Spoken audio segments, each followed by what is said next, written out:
À Vosnysiensk, la manœuvre russe n'a pas fonctionné comme prévu. Plusieurs tanks et véhicules blindés russes sont remorqués, ainsi qu'une tourelle de chars. Les soldats russes ont décidé d'attaquer ici par une des routes principales. Les soldats russes ont réussi à entrer dans cette ville, comme en témoignent leurs véhicules militaires carbonisés. Ils sont restés ici 3 jours avant de battre en retraite.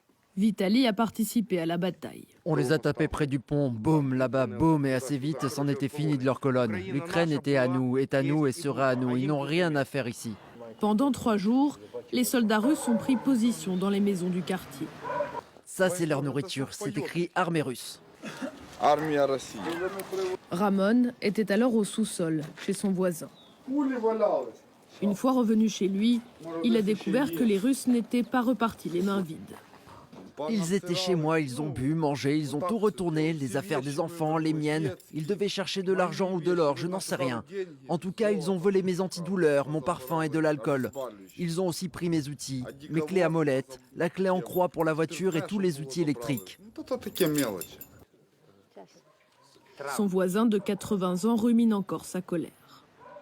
Ils ont roulé pour se mettre dans la cour. Là, la porte est cassée. Et là aussi. Je ne leur ai pas adressé la parole car je n'ai rien à dire à ces gens-là. Tous savent que l'armée russe essayera de revenir. Alors Vosnysiensk se tient prête. Aux avant-postes, le maire de 32 ans. Jeune entrepreneur avant son élection, il se forme désormais à la tactique militaire.